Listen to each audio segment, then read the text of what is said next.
কোনো ওয়াজে লাভ হবে না। দেখবেন যারা দুর্নীতি করে কপালের মধ্যে কালো দাগ, লম্বা দাড়ি।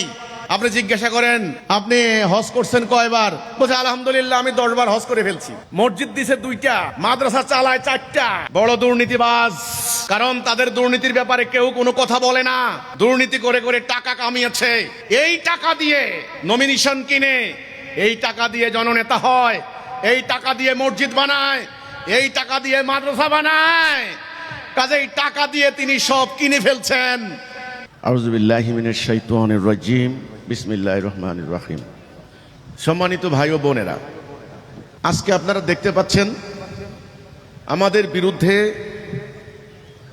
সাংঘাতিক রকমের অপপ্রচার হচ্ছে, প্রোপাগান্ডা হচ্ছে, মিথ্যা বক্তব্য দেওয়া হচ্ছে। জনগণের মধ্যে একটা নেগেটিভ বার্তা, একটা নেতিবাচক ধারণা দেওয়ার চেষ্টা হচ্ছে। এটা কারা করছে? আমাদের সমাজে আলেম নামধারী, আমি এদেরকে সত্যিকারের আলেম মনে করি না। সত্যিকারের আলেম কোনোদিন মিথ্যা কথা বলতে পারে না। সত্যিকারের আলেম কোনোদিন অন্যের চরিত্র হনন করে কথা বলতে পারে না। সত্যিকারের আলেম অন্যায়ভাবে অন্যকে হত্যার হুমকি দিতে পারে না। সত্যিকারের আলেম গুজব রটনা করতে পারে না, সাম্প্রদায়িকতার সৃষ্টি করতে পারে না, মব সৃষ্টি করতে পারে না। সত্যিকারের আলেমের কথা হবে গুরুগম্ভীর, জনকল্যাণে। ওই কথা জ্ঞান ও গর্ব কথা। সেই কথা মানুষের চরিত্র ঠিক করবে, মানুষের আমলের উন্নতি করবে, মানুষের আধ্যাত্মিক প্রেরণাকে বাড়িয়ে দেবে। এবং সত্যিকারের আলেম টাকার বিনিময়ে, অর্থের বিনিময়ে নিজেদের ঈমানকে বিক্রি করে দিবেন না। সত্যিকারের আলেম কোনোদিন ক্ষমতাসীনদের তাবেদারি করে স্বার্থ হাসিল করবেন না। আমাদের সমাজে একটা বিশেষ শ্রেণী এখন গজিয়েছেন, তারা জনগণের মধ্যে আলেম বলে পরিচয় দিচ্ছেন। আমি এদেরকে আলেম মনে করি না। আমি স্রেফ এদেরকে মনে করি গুজব রটনাকারী, উগ্র, সাম্প্রদায়িক, মব সৃষ্টিকারী, মিথ্যা রটনাকারী, গুজব রটনাকারী। এখন এরা জনগণের সামনে আমাদের নামে এই যে মিথ্যা কথাগুলি বলছে যে হিজবুত তাওহীদ একটা ভণ্ড, হিজবুত তাওহীদ মানুষের ঈমান নষ্ট করতে দাঁড়িয়েছে, হিজবুত তাওহীদ কাফের, হিজবুত তাওহীদকে হত্যা করো, দেশ থেকে বের করে দাও। এই যে কথাটা বলে, আপনারা দেখবেন সোশ্যাল মিডিয়া, ফেসবুক আছে, ইউটিউব আছে এবং অন্যান্য মাধ্যম আছে, এগুলাকে ব্যবহার করে ওরা হাজার হাজার মিথ্যা কন্টেন্ট তারা ছেড়ে দিচ্ছে। এখন কথা হচ্ছে সাধারণ জনগণের জানার অধিকার আছে, জানার অধিকার আছে, বুঝার অধিকার আছে যে আসলে এই লোকটা কি বলে, হিজবুত তাওহীদ কি বলে। আমি যদি এত ভণ্ড হতাম, আমি যদি এত মিথ্যা হই, তাহলে সারা বাংলাদেশে তোমরা আমার জনসভা করতে দিচ্ছ না কেন? আমার প্রশ্ন এটা। আমাকে জনসভা করতে দাও, আমি প্রত্যেকটা জেলায় যাব, সেখানে প্রচার হবে, মাইকিং হবে, ফেসবুকে প্রচার হবে যে হিজবুত তাওহীদের ইমাম আসবেন এখানে। মানুষের শোনার অধিকার আছে, আছে না? মানুষ তো এত বোকা না। মানুষকে তো 9 আর 6, 9 6 কত 15, আমি তো 20 বুঝাই দিতে পারবো না। তাহলে আমাকে জনসভা করতে দিচ্ছ না কেন? ষড়যন্ত্র করো, হামলার উস্কানি দাও, প্রশাসনকে দিয়ে হুমকি দাও, কেন দিচ্ছ? আজকে আপনারা যারা নতুনরা এসেছেন, আপনারা আমার কথাকে আপনারা একটু মনোযোগ দিয়ে শুনবেন। আসলে আমি কি বলতে চাই, আমার কথা বলার জন্য আমি জ্বালাই নাই। আমার নিজের খায়েশ পূর্ণ করার জন্য আমার এই আন্দোলন নয়। আমার নিজের স্বার্থ সিদ্ধি করার জন্য এই পবিত্র আন্দোলন নয়। আমি দাঁড়িয়েছি আল্লাহ রব্বুল আলামিনের শ্রেষ্ঠত্ব ঘোষণা দেওয়ার জন্য। আমি দাঁড়িয়েছি আল্লাহর কথা বলার জন্য। আল্লাহ তাআলা পবিত্র কোরআনের সূরা বাকারায় একটা কথা বলেছেন, তোমরা আমার আয়াত গোপন করো না, এর বিনিময়ে তুচ্ছ মূল্য নিও না। আরেকটা আয়াত আল্লাহ বলেছেন, যারা গোপন করে তাদের উপর আল্লাহ লানত। সাবধান, আল্লাহর আয়াত কিন্তু গোপন করা যাবে না। আপনি কিছু বলবেন, কিছু বলবেন না, এটা কিন্তু হবে না। আপনি যখন বলার দায়িত্ব নিয়েছেন সম্পূর্ণরূপে বলতে হবে। আপনি যখন ঈমান এনেছেন পূর্ণাঙ্গ রূপে ঈমান আনতে হবে। সূরা বাকারা 208 নম্বর আয়াত, হে মুমিনরা তোমরা সর্বাত্মক রূপে ইসলামে প্রবেশ করো, ফিসিলমে কাফা, 100%। কিছু মানবা কিছু মানবা না, এটা হবে না, এটা ঈমান হবে না। আল্লাহ বলেন আমি অংশীদারি পছন্দ করি না। আল্লাহ শিরিক ক্ষমা করেন না। কিছু মানবেন কিছু মানবেন হবে না। আবার আপনি আল্লাহর কথা বলতে যাবেন, আল্লাহ বললেন উদউ ইলা সাবিলি রাব্বিকা বিল হিকমাতি ওয়াল মাউইজাতিল হাসানা, আল্লাহর দিকে ডাকো। ওমান আহসানু কাওলাম মিম্মান দাআ ইলাল্লাহ, তার কথা থেকে কার কথা উত্তম হতে পারে যে মানুষদেরকে আল্লাহর দিকে ডাকে। তো যখন আপনি আল্লাহর দিকে ডাকবেন, আপনাকে আংশিক বলবেন আংশিক গোপন করবেন, এটা হবে না। আল্লাহ ঠিক যেটা করতে বলেছেন ঠিক সেটা জনগণকে বলতে হবে। বলার সময় আপনাকে উত্তম যুক্তি ব্যবহার করতে বলা হয়েছে।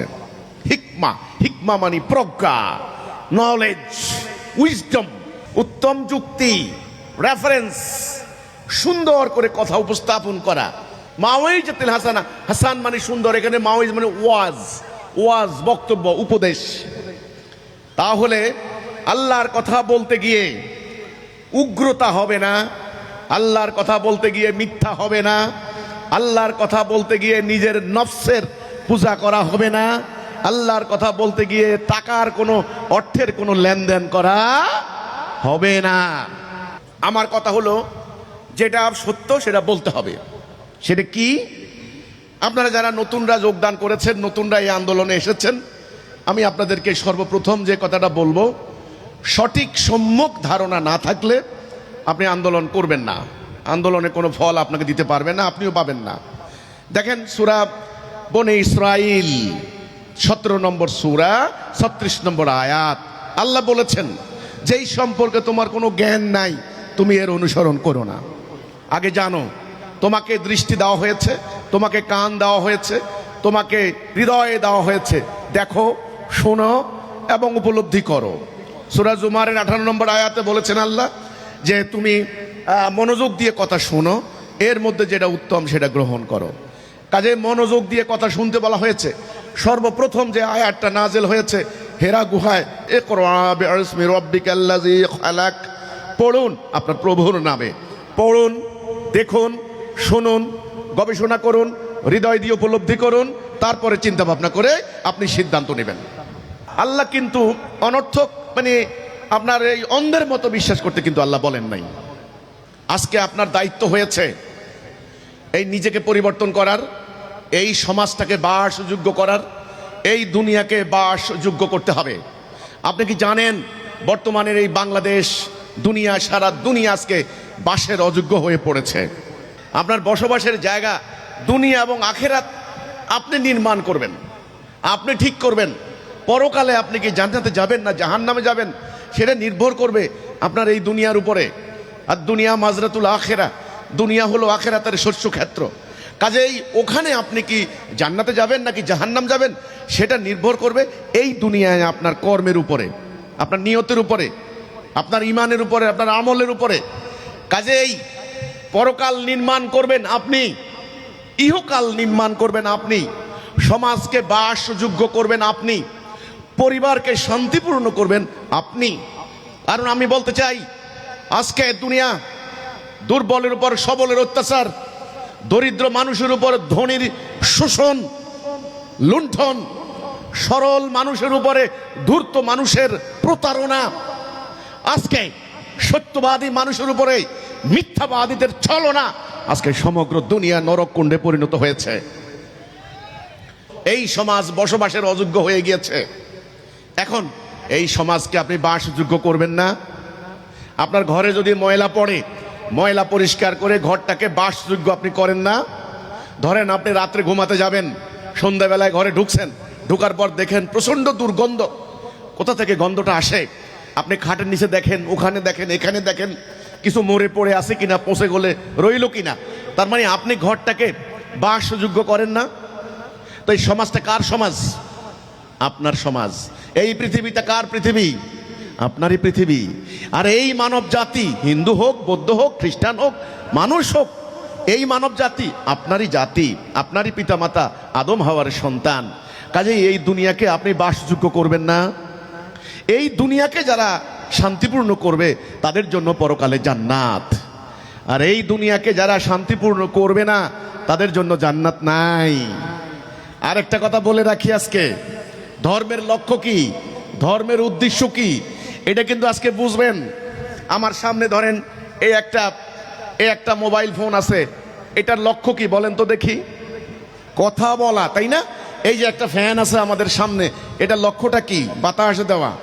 আচ্ছা, ফ্যানটা যদি বাতাস না দেয়, এই ফ্যানের কোনো দাম আছে? ফ্যান বাতাস না দিলে ফ্যানের কোনো দাম নাই। ধর্মের একটা লক্ষ্য আছে, উদ্দেশ্য আছে। ধর্মের উদ্দেশ্য হচ্ছে মানবতা, মানবাধিকার, মানবিকতা, ন্যায় বিচার, শান্তি, সমৃদ্ধি, শ্রদ্ধা, সুখ, মায়া, মমতা, করুণা, দয়া, সহযোগিতা, সহমর্মিতা। এটা যদি সমাজে না থাকে, মনে রাখবেন ওই সমাজে ধর্ম নাই।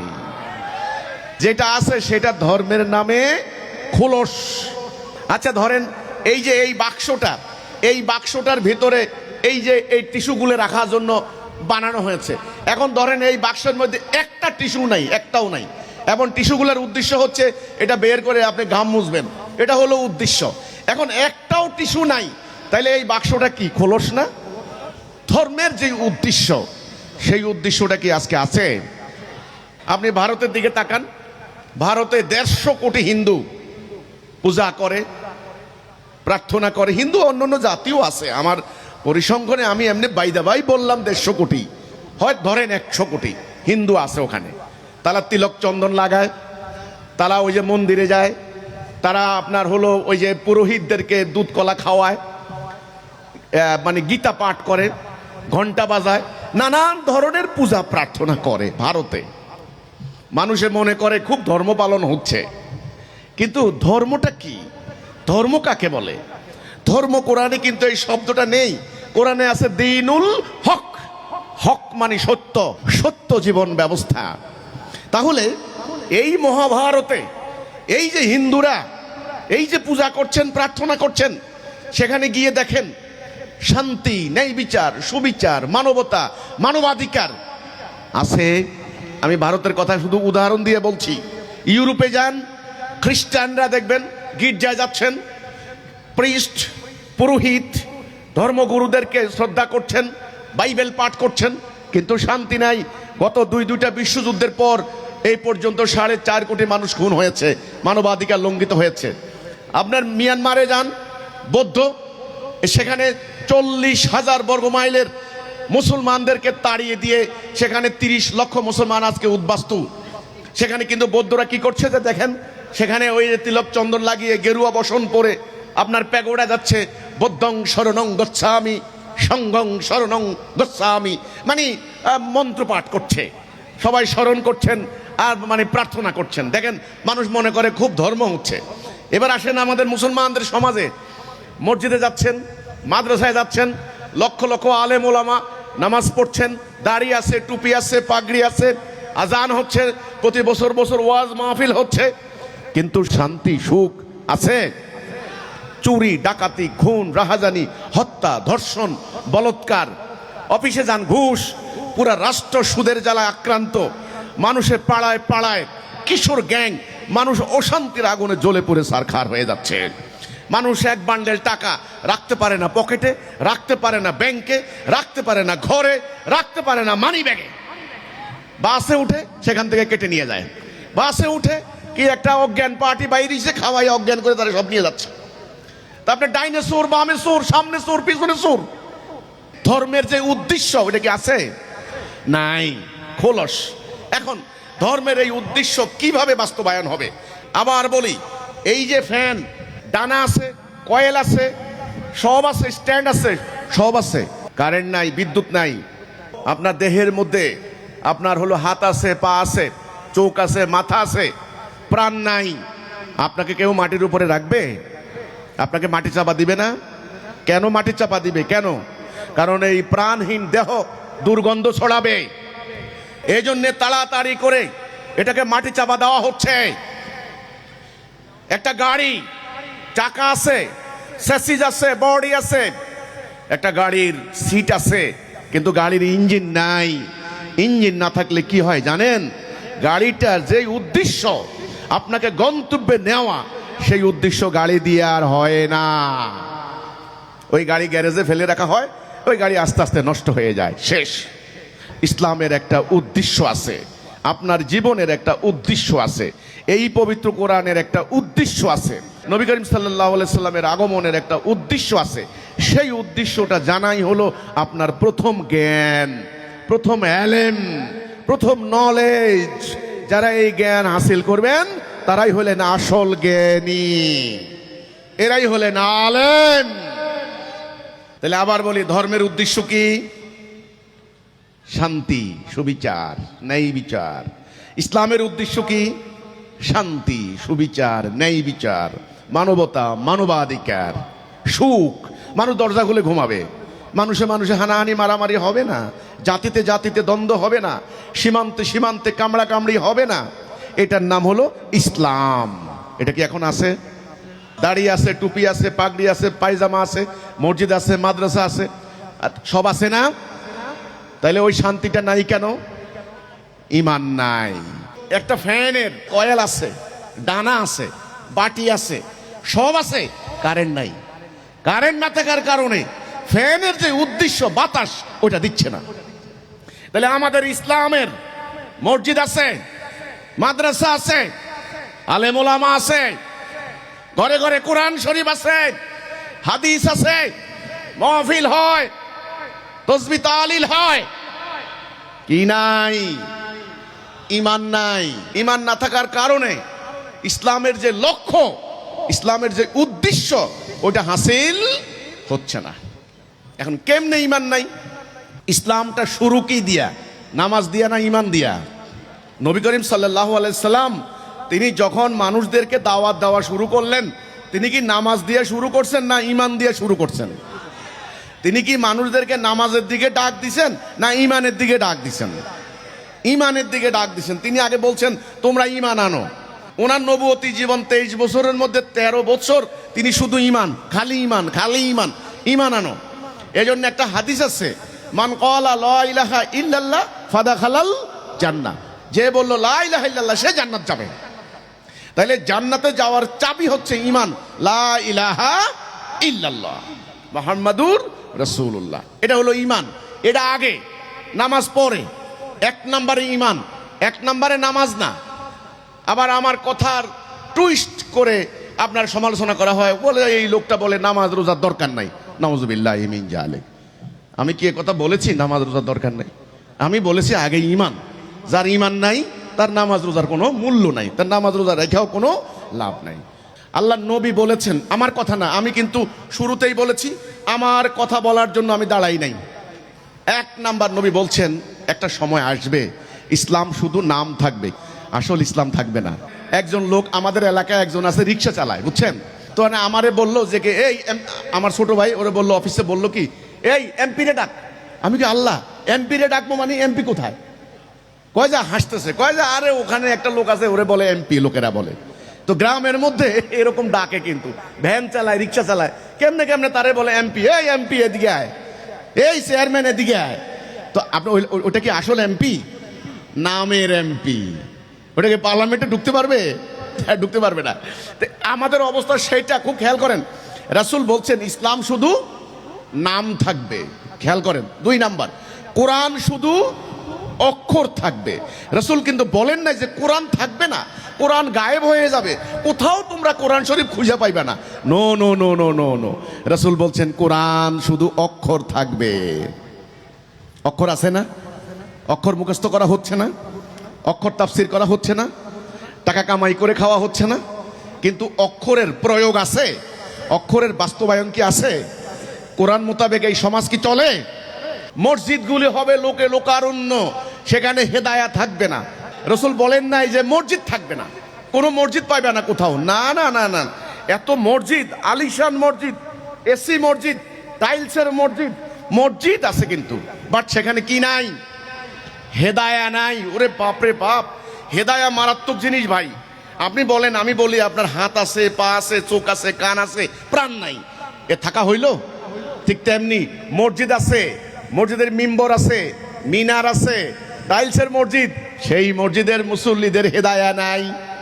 কি মারাত্মক কথা ভাই, হেদায়া নাই।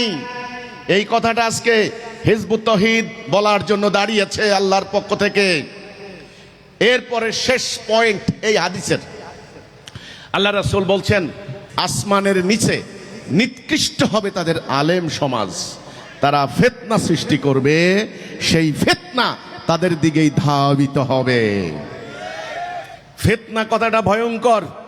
কোরআনে আল্লাহ তাআলার একটা আয়াত আছে, ফিতনা হত্যা অপেক্ষা গুরুতর।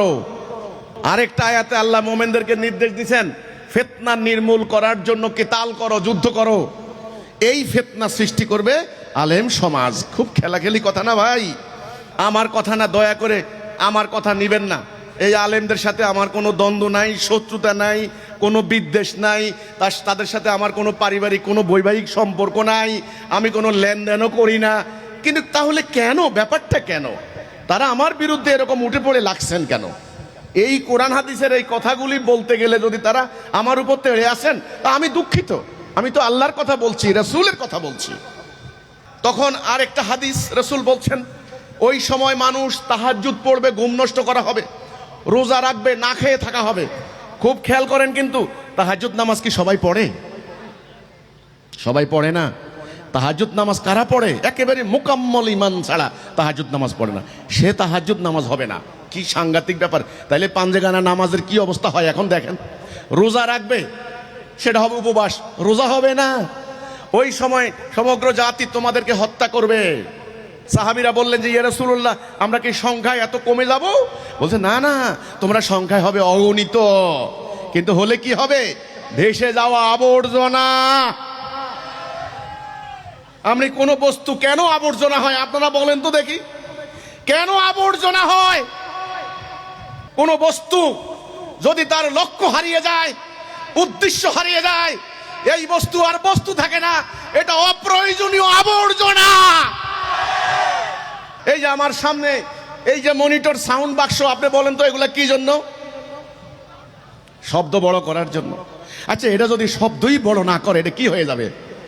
আবর্জনা। আবর্জনা না? ওরে আপনি বিক্রি করে দিবেন শের মাপা, ও কি করবে এবার? ওই ভাঙাড়ির দোকানে হাতুড়ি দিয়া ভাইয়া ভাইয়া ওই প্লাস্টিক আলাদা করবে, লোহার টুকরা থাকলে আলাদা করবে, ভাইঙ্গে একেবারে সুরমার করে দেবে। রাসূল বলছেন তোমরা সংখ্যায় হবে অগণিত, কোটি কোটি, অগণিত, ভেসে যাওয়া আবর্জনা। আমার কথা না? কেন ভেসে যাওয়া আবর্জনা হয়ে গেলাম? এখন আমার এই বক্তব্য নিয়ে আপনি যদি জনগণের, এই অজ্ঞ জনসাধারণের সামনে বলে হিজবুত তাওহীদের ইমাম বলছে মুসলমানরা বলে আবর্জনা, এ কথা কি আমি বলেছি? আমি বলি নাই, রাসূল বলেছেন। কেন আবর্জনা হয় বলেন তো দেখি? উদ্দেশ্য না থাকলে, লক্ষ্য না থাকলে, তাই না? উদ্দেশ্য হারিয়ে গেলে। এই ঘড়িটা আমাকে টাইম দিচ্ছে না, আমি এই ঘড়িটা রাখবো হাতে, আবর্জনা হয়ে যাবে না? তাহলে মুসলিম জীবনের উদ্দেশ্য কি? একটা উদ্দেশ্য আছে না? মুহাম্মদ রাসূলুল্লাহ সাল্লাল্লাহু আলাইহি সাল্লামের আগমনের একটা উদ্দেশ্য আছে না? এই কোরআনের একটা উদ্দেশ্য আছে না? উদ্দেশ্য হারিয়ে গেলে এর কোনো মূল্য আছে? ভাইরা আমার, আজ এই উদ্দেশ্যটা জানানোর জন্যই আপনাদের সামনে এসে হাজির হয়েছি। আপনারা ভালো করে হৃদয় দিয়ে উপলব্ধি করতে হবে আমার কথা কিন্তু সাধারণ কথা নয়। আমি বলে দিলাম, আমার একটা কথাও কিন্তু অহেতুক, অনর্থক গাল গল্প নয়, আল্লাহ না করে কোনো ফাহিশা কথা নয়, লাউহাল হাদিস নয়। আমার নিজের কথা বলতে আমি দাঁড়াই নাই। আল্লাহ সুবহানাহু ওয়া তাআলা আজকে এই পথহারা মানব জাতিকে পথের দিশা দেওয়ার জন্য আমার মতো গুনাহগার সাধারণ মানুষকে আল্লাহ এই পথে নামিয়েছেন। আমার মহামান্য ইমামুজ্জামান জনাব মোহাম্মদ বাইজিদ খান পান্নী, আমরা সবাই ওনার জন্য দোয়া করব। আল্লাহ রাব্বুল আলামিন আমাদের মহামান্য ইমামুজ্জামানকে তুমি জান্নাতের সর্বোচ্চ মাকাম দান করো আল্লাহ। আজ তিনি দুনিয়াতে নাই, তিনি শায়িত আছেন ওনাদের পিতৃপুরুষের মাজার গোড়াই কবরস্থানে তিনি শায়িত আছেন, মির্জাপুর, টাঙ্গাইল মির্জাপুরে। তিনি এই বাংলার, এই উপমহাদেশের প্রখ্যাত সুলতানি পরিবার, জমিদার পরিবার, টাঙ্গাইলের ঐতিহ্যবাহী জমিদার পন্নী পরিবারের উত্তরসূরি জনাব মোহাম্মদ বায়েজিদ খান পন্নী। 1995 সালে এই আন্দোলনটা আল্লাহ সুবহানাহু ওয়া তাআলার করুণায় ওনার মাধ্যমে এটা প্রতিষ্ঠা হয়। তিনি বই লিখেছেন, ওনার বইয়ের নাম এই ইসলাম ইসলাম নয়। এই বইটা যখন বাজারে গেল, শুরু হয়ে গেল আন্দোলন। কি এত বড় কথা, এটা বলে ইসলাম না, এত বড় কথা।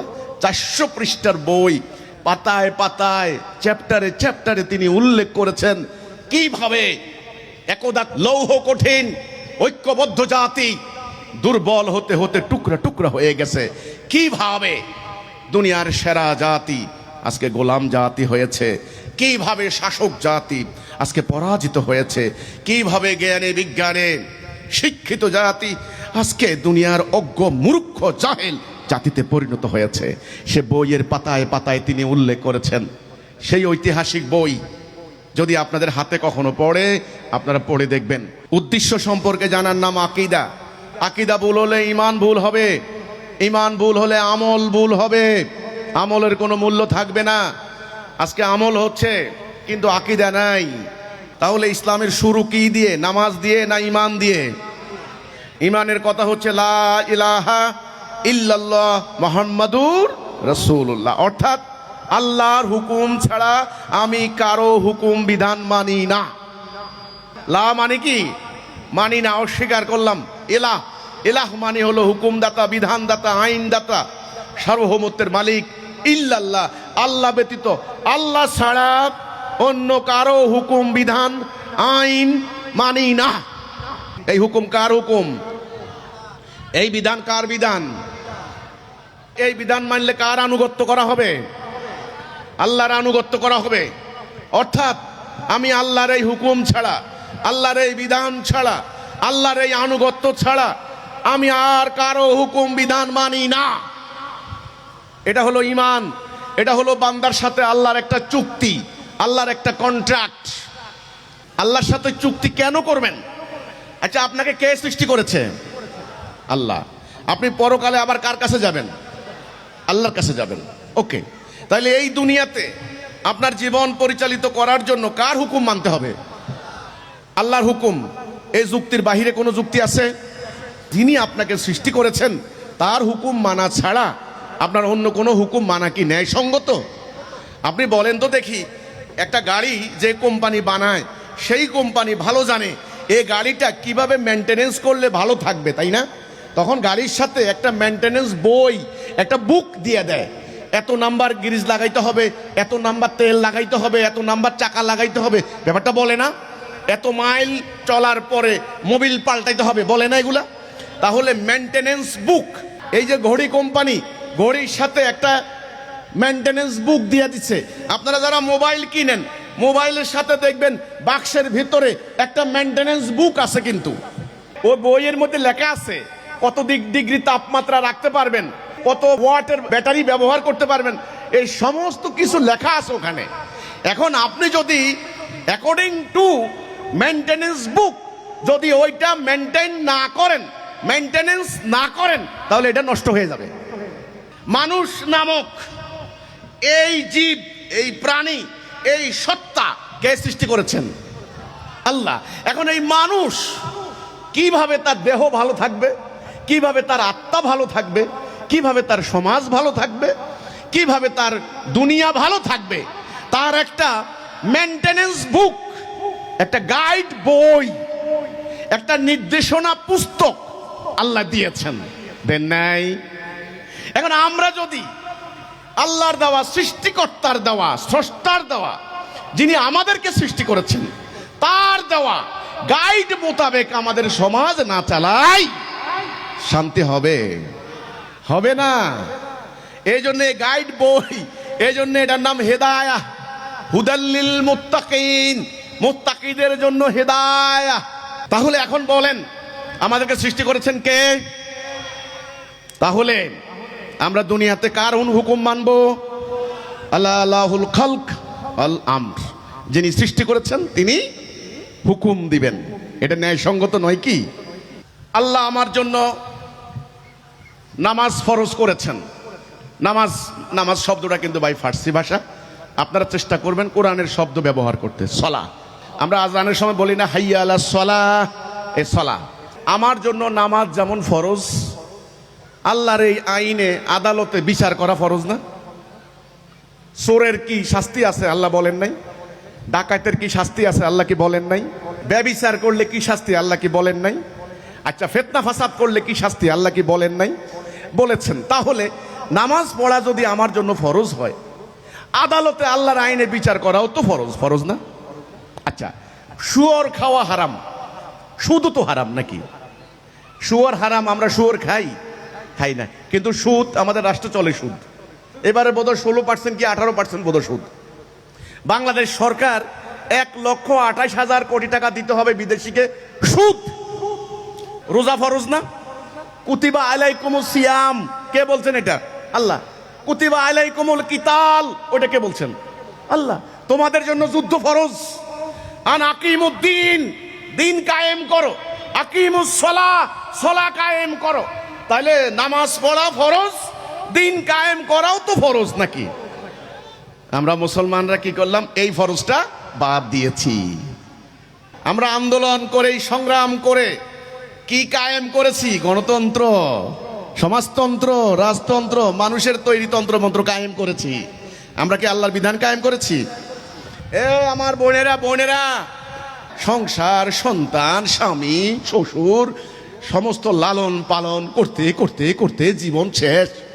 বাবারে, আপনার খালি সংসার ধর্ম করার মূল দায়িত্ব ছিল না? দুনিয়াতে আপনার একটা দায়িত্ব আছে, ওই দায়িত্বের কথা আপনাকে কেউ বলে নাই।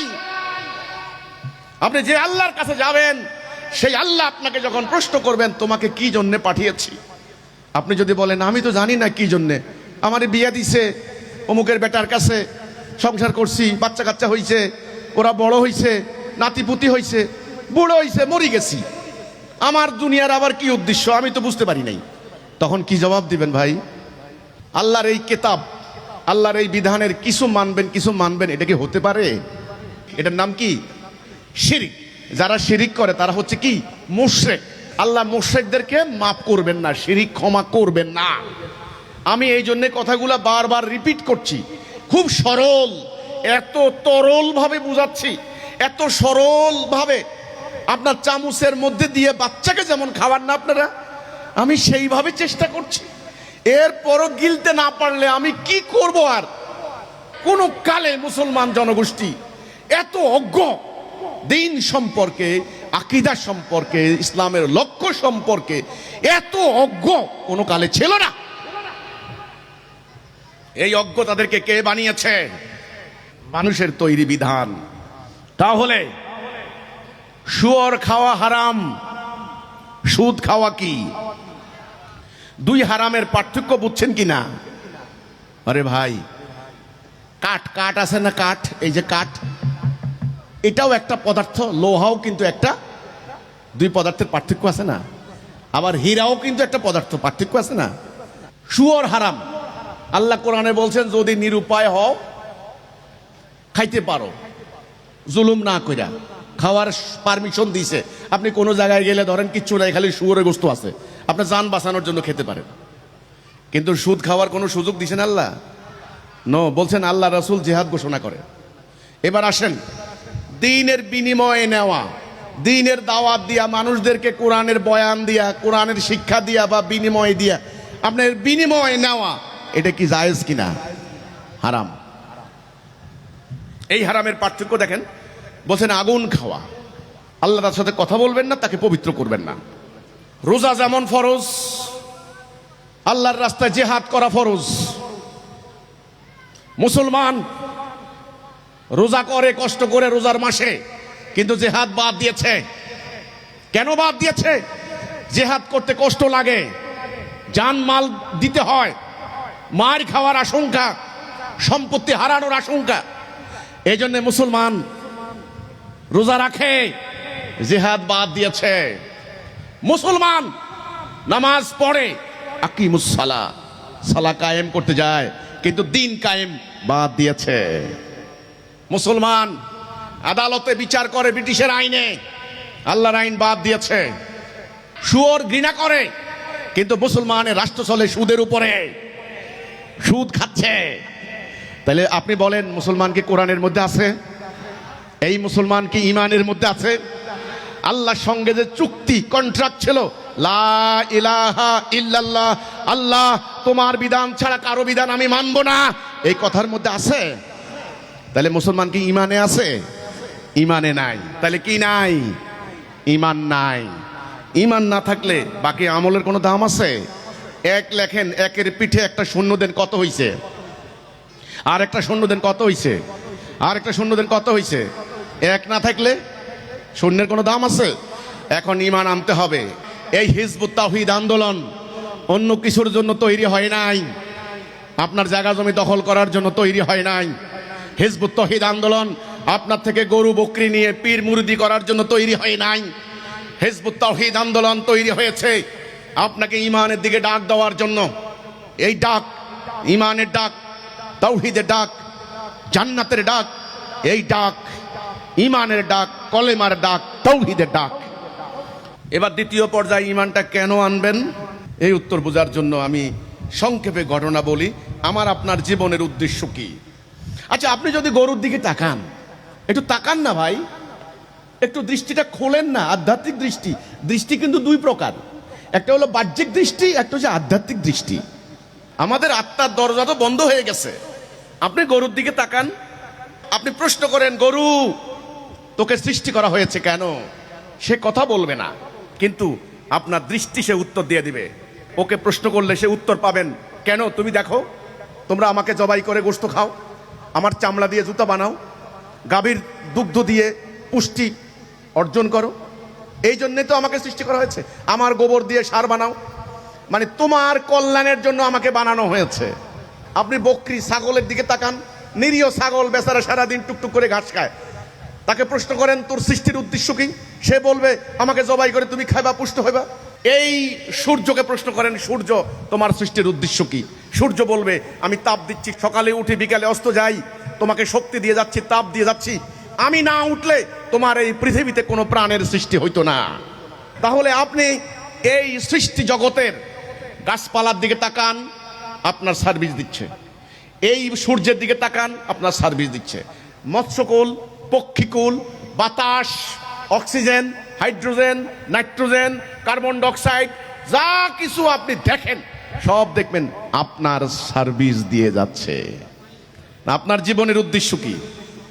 একজন রাজা আপনাকে নিয়ে গেল রাজবাড়িতে, রাজবাড়িতে নিয়ে গেল, বলছে, এই দেখো, এই লোকটা তোমার কাপড় চোপড় পরিষ্কার করে দিবে, ও হচ্ছে ধোপা।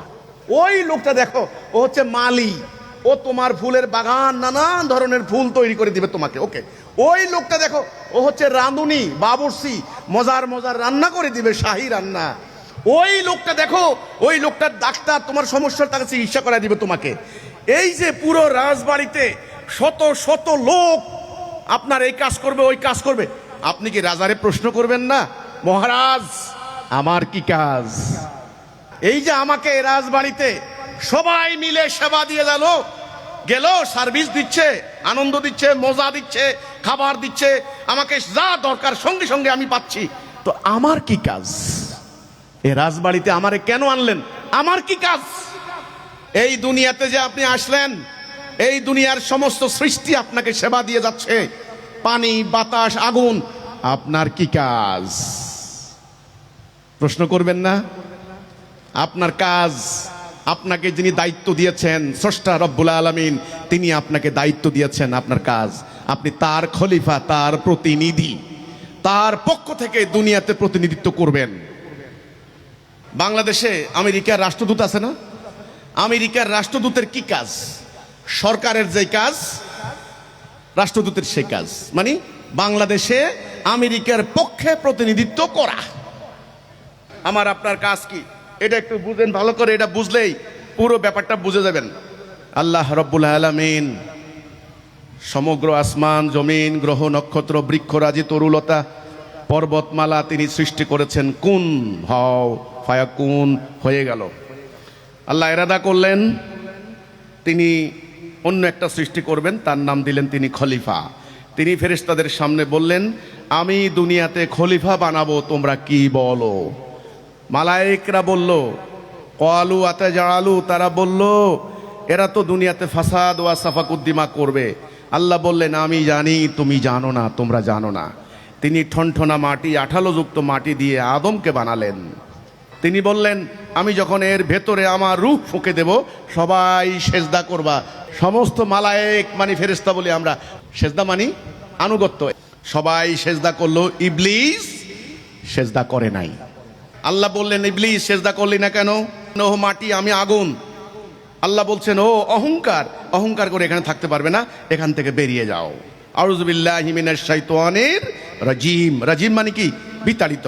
আল্লাহ বের করে দিলেন। ওকে, ও বেরিয়ে গেল। তখন ইবলিস বলে, আল্লাহ তুমি আমাকে বের করে দিলা, আমাকে সুযোগ দাও, আমি ওকে তোমার পথে থাকতে দেব না। আল্লাহ বললেন, আরে যা যা, তোকে কিয়ামত পর্যন্ত সুযোগ দিলাম, যা, উত্থান দিবস পর্যন্ত সুযোগ দিলাম। তুই তোর অশ্বারোহী পদাতিক বাহিনী দ্বারা হামলা কর, ওদের ধনে জনে শরিক হয়ে যা। তখন ইবলিস বলে, তুমি দেখবা তোমার দেওয়া সিরাতুল মুস্তাকিমের ডাইনে বামে আমি এমবুশ করে থাকবো, ওদের অধিকাংশ বান্দাকে আমি নিয়ে যাব। তখন আল্লাহ বলেন, আমার মুখলেস বান্দাদের উপর তোর কোনো কর্তৃত্ব থাকবে না। এই যে ডায়ালগ, এটা কার সাথে হলো? ইবলিসের সাথে আল্লাহর হয়েছে না? এই যে আল্লাহ রাব্বুল আলামিন ইবলিসকে বাইর করে দিলেন। ইবলিস একটা কথা বলেছিল, আমি সিরাতুল মুস্তাকিম থেকে সরাবো। আমরা আলহামদু সূরা পড়লে পড়ি নাই কথাটা, ইহদিনাস সিরাতাল মুস্তাকিম, আল্লাহ আমাদেরকে সিরাতুল মুস্তাকিমে চালাও আল্লাহ। ইবলিস ওখান থেকে সরাবে, কিন্তু অন্য কোনো কথা বলে নাই। সিরাতুল মুস্তাকিম মানে কি? সহজ সরল পথ, সিম্পল স্ট্রেট সোজা পথ, এটা হলো সিরাতাল মুস্তাকিম। ইবলিস বলেছিল ওখান থেকে আমি সরাবো। আল্লাহ বললেন, আমার মুখলেস বান্দাদের উপর তোর কোনো হাত নাই। এই পর্ব শেষ। আল্লাহ মাকে বানালেন, মাকে বানিয়ে আদমকে বললেন, আদম ইনি তোমার স্ত্রী, তোমরা দুইজন এই জান্নাতে থাকো। একটা নিষেধ, ওই গাছের নিকট যাবে না। হাযিহি শাজারাতা ফাতাকুনা মিনাজ জালিমিন, যদি যাও তবে জালেম হয়ে যাবে। শয়তান ওনাকে ভুলিয়ে দিলেন। ওনারা গেলেন, লজ্জাস্থান অনাবৃত হয়ে পড়ল। ওনারা জান্নাতের পাতা দ্বারা লজ্জাস্থান আবৃত করার চেষ্টা করতে লাগলেন। আল্লাহ রাব্বুল আলামিন ডাক দিয়া বললেন, আদম আমি কি বলি নাই শয়তানের কথা শুনবা না, ওর আনুগত্য করবা না? লা তাত্তাবিউ খুতুওয়াতি শয়তান, শয়তানের ইতায়াত করবা না, ওর কথা শুনবা না, ও তোমাদের প্রকাশ্য শত্রু। তখন বাবা আদম আর কোনো তর্ক বিতর্ক না করে তিনি তওবা করলেন সরাসরি, রব্বানা জালামনা আনফুসানা ওয়া ইল্লাম তাগফির লানা ওয়া তারহামনা লানাকুনান্না মিনাল খাসিরিন। আল্লাহ, আল্লাহ আমাদের ভুল হয়ে গেছে, আল্লাহ আমাদেরকে ক্ষমা করে দাও, মাফ করে দাও, আমরা জুলুম করেছি নিজেদের উপরে। তখন আল্লাহ মাফ করে দিয়ে বাবা আদমকে বললেন, ঠিক আছে এখানে থাকতে পারবে না, এখান থেকে নামিয়া যাও, এই পৃথিবীতে আমাদেরকে পাঠিয়ে দেওয়া হলো। বলা হলো, এখানে কিছু কালের জন্য তোমাদের জীবিকা রইল, আমার পক্ষ থেকে হেদায়া আসবে। ফাইম্মা ইয়াতিয়ান্নাকুম মিন্নি হুদা ফামান তাবিআ হুদায়া ফালা খাউফুন আলাইহিম ওয়ালা হুম ইয়াহজানুন। আমার পক্ষ থেকে হেদায়া আসবে। হেদায়া মানে কি? সঠিক পথ। এই পথ কে দিবেন? আল্লাহ। বাবাকে বলেছেন, আমার পক্ষ থেকে পথ আসবে, যারা এই সঠিক পথের আনুগত্য করবে তাদের কোনো ভয় নাই, তাদের কোনো চিন্তা নাই। তাইলে আমাদের কোথায় হেদায়া আছে খুঁজতে হবে না? ওই যে আমি শুরুতে বলেছিলাম, মসজিদ থাকবে, কি থাকবে না? হেদায়া থাকবে না। কি হারিয়ে যাবে? হেদায়া হারিয়ে যাবে। এই হেদায়া সঠিক পথ আপনাকে জান্নাতে নিয়ে যাবে। এই হেদায়া আল্লাহ দেন। আলহামদুলিল্লাহ, আল্লাহ শুকর, আল্লাহ হিজবুত তাওহীদ আন্দোলনকে হেদায়া দান করেছেন। জামানার ইমাম ইমামুজ্জামান জনাব মোহাম্মদ বাইজিদ খান পন্নী, উনাকে আল্লাহ হেদায়া দান করেছেন। আল্লাহ বলেছেন সূরা বাকারাতে, আমি হেদায়া দেব। হেদায়া মানে সঠিক পথ, আর শয়তান যেটা বানাবে ওটা হলো ভুল পথ। পথ দুই প্রকার, একটা হলো সঠিক পথ, এটার নাম হেদায়া, একটা হচ্ছে ভুল পথ, এটার নাম দলালা। তাহলে আমরা এই যে দুনিয়াতে আসলাম, এখন আমার কথার সামারি বলেন, এই বোতলটার উদ্দেশ্য কি? পানি রাখা। ওকে, এই ঘড়িটার উদ্দেশ্য কি? সময় দেওয়া। এই ফ্যানের উদ্দেশ্য কি? বাতাস দেওয়া। তাহলে আমার আপনার জীবনের উদ্দেশ্য কি? আল্লাহর খেলাফত করা। আমি কার খলিফা? আল্লাহর খলিফা। কার খলিফা? খলিফা মানে প্রতিনিধি। খলিফা মানে কি? প্রতিনিধি। তাহলে আমার আপনার মূল কাজ কি? ভাই আমি একটা কথা বলি, এই যে আমাদের প্রধানমন্ত্রী তারেক জিয়া চীনে গেছে না, চীনে মালয়েশিয়া গেছে না, এখন মালয়েশিয়া সরকার যদি বলে আপনারা আমাদেরকে 1000 কৃষক দিবেন, কৃষক, তাইলে আপনি কি বুঝবেন এদের মূল কাজ কি? মালয়েশিয়া যাইয়া কৃষি কাজ করে না, চাষবাস করা। আপনারা আমাদেরকে 1000 ডাক্তার দিবেন, তার মানে তার কাজটা কি? চিকিৎসা করা, এই না? তাইলে এখন এই দুনিয়াতে আপনি আল্লাহর খলিফা। খলিফা মানে কি? প্রতিনিধি। ইংরেজিতে বলে রিপ্রেজেন্টেটিভ। আরে ভাই আমাদের এই যে পার্লামেন্টে এমপিরা যায় না, এমপিরা কার প্রতিনিধি? জনগণের প্রতিনিধি। আবার প্রশ্ন করি, তাহলে দুনিয়াতে আমার সৃষ্টির উদ্দেশ্য কি? আল্লাহর খেলাফত করা। আমরা যেন আল্লাহর খেলাফত করতে না পারি। আমাদের প্রধান শত্রুকে ইবলিস। এখন আমার সামনে দুনিয়াতে দুটি পথ, দুটি রাস্তা, একটা হলো ডাইন, একটা হলো বাম। এটা হলো সত্য, এটা হলো মিথ্যা, এটা হলো আল্লাহর হুকুম, ওটা হলো ইবলিসের প্ররোচনা, ইবলিসের পথ। এটা হলো আল্লাহর পথ। এই পথের নাম হেদায়া, সিরাতাল মুস্তাকিম। এই পথের নাম দলালাহ, গায়রুল্লাহ। এই পথে যারা চলবে তারা জান্নাতে যাবে, এই পথে যারা চলবে তারা জাহান্নাম যাবে। এই পথে যারা থাকবে তারা মুমিন, এই পথে যারা থাকবে তারা কাফের। রাস্তা কয়টা? দুইটা। মানুষ কয় প্রকার? দুই প্রকার, মুমিন, কাফের। পরকালে পরিণতি কয়টা? জান্নাত, জাহান্নাম। দুনিয়াতে সারকামস্টেন্স কয়টা হতে পারে? দুটা, শান্তি, অশান্তি। এখন আপনি আমি সিদ্ধান্ত নেব, আমরা কি ডাইনে যাব নাকি বামে? ডাইনে। কেন ডাইনে যাব? এটা হেদায়া, এটা আল্লাহর পথ। এই পথের শেষ মাথা কোথায়? জান্নাত। এই যে আমরা সিদ্ধান্ত নিলাম এই দুনিয়াতে, এটা আমাদের সিদ্ধান্ত নেওয়ার ক্ষমতা আমাদেরকে দেওয়া হয়েছে। এটার নাম স্বাধীন ইচ্ছা শক্তি। এটা হলো আমার পরীক্ষা। আমি কি ডান দিকে যাই নাকি বাম দিকে যাই? আমি কি আল্লাহর আনুগত্য করি না ইবলিসের আনুগত্য করি? এটা আল্লাহ দেখবেন। যদি আমি আল্লাহর আনুগত্য করি এটার একটা ফল পাবো, আর যদি আমি ইবলিসের আনুগত্য করি এটারও একটা ফল পাবো। আপনার হাতে তেঁতুলের বীজ দেওয়া হয়েছে, আপনার হাতে ফজলি আমের বীজ দেওয়া হয়েছে। কোনটা রোপণ করবেন আপ টু ইউ। যেটা রোপণ করবেন ওই ফল আপনি খাবেন, আপনার বংশ খাবে। এখন আপনি কি তেঁতুলের বীজ রোপণ করবেন না আমের বীজ রোপণ করবেন? এটা আপনার সিদ্ধান্ত। এখন আপনারা বলেন, এই দুনিয়াতে আমরা কার আনুগত্য করব? কার খেলাফত করব? কার হুকুম মানব? মোমেন হব না কাফের? দুনিয়া থেকে শান্তি চাই না অশান্তি? যদি শান্তি চান, যদি আল্লাহর খেলাফত চান এবং পরকালে জান্নাতে যেতে চান, তাহলে আল্লাহর সাথে চুক্তি করতে হবে, লা ইলাহা ইল্লাল্লাহ মুহাম্মাদুর রাসূলুল্লাহ। কেন ঈমান আনবো প্রশ্ন করেছিলাম না? ঈমান আনবো এই জন্যেই, আল্লাহকে একমাত্র ইলাহ হিসেবে না মানলে আল্লাহর আনুগত্য হবে না, আল্লাহর খেলাফত হবে না। তাহলে আল্লাহর খেলাফত করতে হবে আল্লাহর হুকুমের আনুগত্য করার মধ্য দিয়ে। ইবলিস কি করবে? ইবলিস আমাকে রোজা রাখতে বাধা দিবে না। যত পারো রোজা রাখো। মসজিদ বানাইতে বাধা দিবে না। যত পারো মসজিদ বানাও। কিন্তু ইবলিস আল্লাহর আনুগত্য করতে দিবে না। সত্য মিথ্যার বেলায় আমি জানি না, হুজুরে জানে, এগুলা কইলে হবে না। হাসরের দিন আল্লাহ বলেছেন, তোমার আমলের জন্য অন্যকে দায়ী করা হবে না, অন্যের আমলের জন্য তোমাকে দায়ী করা হবে না, তোমার সিদ্ধান্তের জন্য তোমাকে দায়ী করা হবে। এইবার আপনি বলেন, আমাদের সমাজের মানুষ, আমাদের দেশের মানুষ, আমরা কি ডান দিকে আসি না বাম দিকে আসি? বামে আসি। আমরা কি আল্লাহর আনুগত্য করি নাকি মানুষের আনুগত্য করি? তাইলে আমরা কি এখন আল্লাহর সংজ্ঞা মোতাবেক কি মোমেন আছি না কাফের হয়ে যাচ্ছি? তাহলে সিদ্ধান্ত নেন, বাম দিকে চলতে চলতে মানব জাতি কোথায় যাবে? শেষকালে জাহান্নাম যাবে। হিজবুত তাওহীদ আন্দোলন আল্লাহর ইচ্ছায় তৈরি হয়েছে। এই পথ হারা দলালার দিকে চলে যাওয়া, জাহান্নামের দিকে চলে যাওয়া, মানব জাতিকে জান্নাতের পথে পরিচালিত করা। এখন মানুষ কি ডাইনে আছে না বামে? মানুষ কি আল্লাহর আনুগত্য করে না ইবলিসের? আল্লাহর খেলাফত করে না ইবলিসের? এই কারণে দুনিয়াতে অশান্তি।